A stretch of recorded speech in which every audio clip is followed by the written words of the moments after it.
家好，我是波兰钟哥啊，刚刚醒，早上乌克兰的时间，乌克兰时间8点半，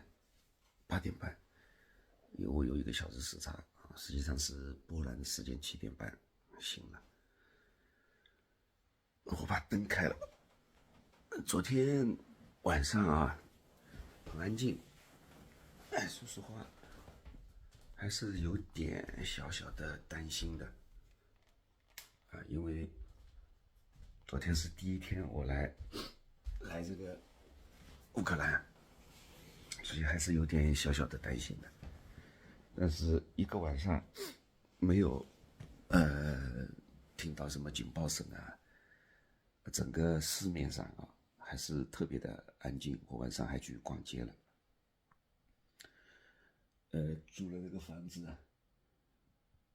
这是个暖气片啊。昨天好像这个房东为了省电还是省钱啊，省电省钱是一样的。他进来的时候很冷，他都没插着，我冷得受不了。后来我把它插了，过了1个小时以后，整个屋子才暖和起来。半夜被冻醒了几次，我在想啊，半夜醒了几次，一个呢是有可能是被冻醒，那么第二个呢，确实心里有事啊，因为不管怎么样，在乌克兰啊换了个地方，心里面有点不踏实，因为利沃夫从战争一开始，也遭受了几次大的袭击啊，一个是飞机场以前啊，还有它的电力设施啊，还有某些特殊目标，都受到过这个轰炸，所以心里其实还是不安稳啊，睡得不是安稳，半夜醒了好多次。我睡眠一贯是很好的，像我昨天1点睡下去啊，早上8点半7个半小时，总体休息的还不错，因为昨天一天啊路上确实太累了，乘了11个小时的车，我坐在大巴的最后一排，目的就是为了给大家能够拍视频啊，做些播报嘛。因为最后一排的话，我的后面是没有人的，我拍视频比较安全，比较自由啊。然后相对而言，在最后一排声音也可以讲响一点，因为在大巴上还是很吵的。结果那个路啊，特别是路进乌克兰以后啊，它很多地方确实不平整，就非常明显的感觉到，就是波兰那头啊，用它的道路设施要好很多。乌克兰入境以后，确实这个路况就差一些。这个人一颠，因为最后排本身就颠，所以啊，屁股都坐裂了啊，难受。然后下来以后嘛，这个车呢停的又比较远，停在了火车站啊。火车站它不在市中心，到我住的酒店是2.6公里啊。结果打个车还跟我要$15，我挺恼火的。感觉被人宰了，所以我就乘电车。结果电车不知道为什么停运了，前面好多车，有个7、8台车啊，都停在那儿。我才乘了5、60米啊，又下车，又徒步，然后又去乘大巴，然后再走路。所以昨天从早上出发到晚上入住，整整花了13到14个小时啊，13到14个小时，确实有点累，有点久。不过昨天说句实话，也感谢大家对我的关注，不单单是抖音上啊、头条上啊。昨天我发了朋友圈啊，我入镜了，我一看，点赞的人都好几百，留言的人都上好几百。因为我有2个微信号，我差不多有包括粉丝啊，包括我的朋友，差不多有1万人啊。真的非常感谢大家的关心和关注。包括我刚刚啊，我点开了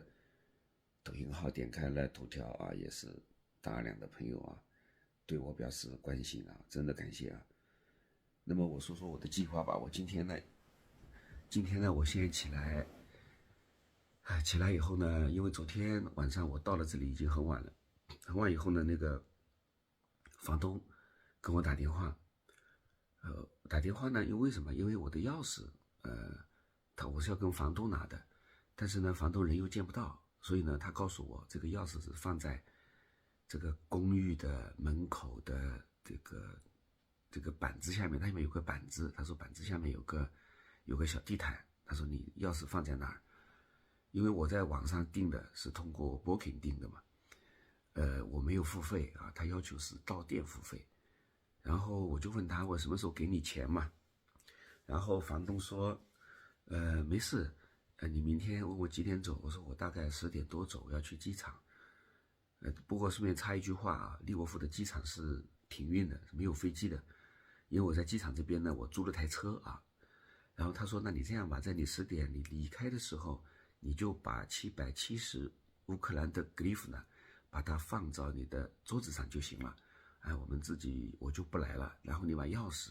把它门锁了以后呢，放到以前啊你拿钥匙的地方就 OK 了。所以等一下我退房的时候，我还得把钱啊留在桌子上。这从另外一方面啊，也体现出了就是乌克兰的这个战争啊，它没有影响一些观念上的一些变化啊，并不因为战争啊导致人与人之间的很多信任度啊，或者说战争啊导致人与人之间的各种关系啊发生变化，它还是跟打仗前一样啊，该怎么样它还是怎么样。他也不担心啊，你说住了房子好像人跑了。他还是比较信任你啊，还是对你比较相信的啊，这一点啊，是我昨天啊比较满意的一个感受。那么昨天我进门的时候，因为他跟我讲的那个门洞啊，打电话，他说这里有门洞，然后我呢是站在个街的十字路口，有34个门洞，我就搞不拎清啊，因为那边讲的是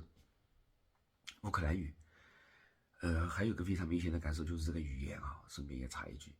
因为利沃夫呢，它传统上是乌克兰语区啊，基本讲乌克兰语比较多。但是这次我来啊，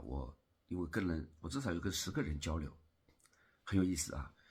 我到火车站我就问啊，哪个地方可以换这个美金换钱？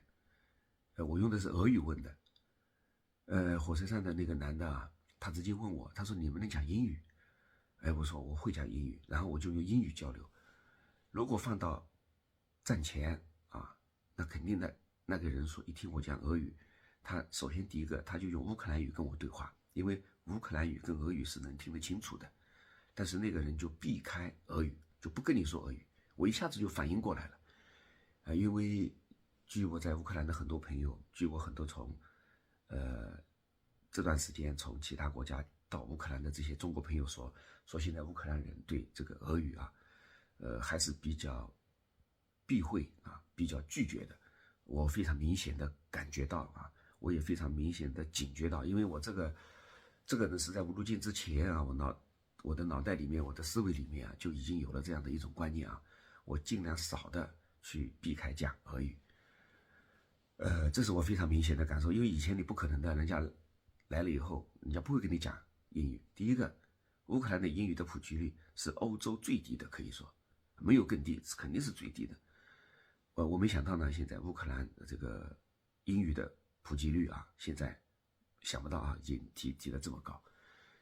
因为以前乌克兰的这个英语啊普及非常非常低，在整个欧洲是最低的。波兰的英语非常的好啊，下次我再跟你们讲。然后我讲了10个人啊，10个人呢，其他的我比如那个公交司机啊，不是那个有轨电车的司机，是一个女的，一个老太太，50、60岁的。然后我呢没办法，他英语肯定不懂，我就跟他讲俄语，他就用这个乌克兰语跟我讲，我基本上也能听懂，也没什么大的问题。就好比是浙江话跟上海话的区别啊，我不会说上海话，但是我听得懂上海话，几乎是一个道理啊。然后到了餐馆也是，也就意味着昨天我10个人里面，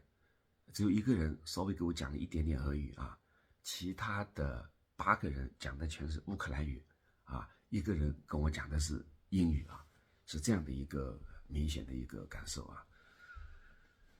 因为昨天比较匆忙啊，很多的感觉没有跟大家交流啊。确实乌克兰啊这段时间变化还是有，但是总体啊它没有变化，但是细微的变化已经在乌克兰的方方面面已经出现了啊，这是我的一个感受。那么今天我要自驾啊，要去哈尔科夫啊，那我沿途啊再给大家播报。在这里钟哥啊，谢谢大家。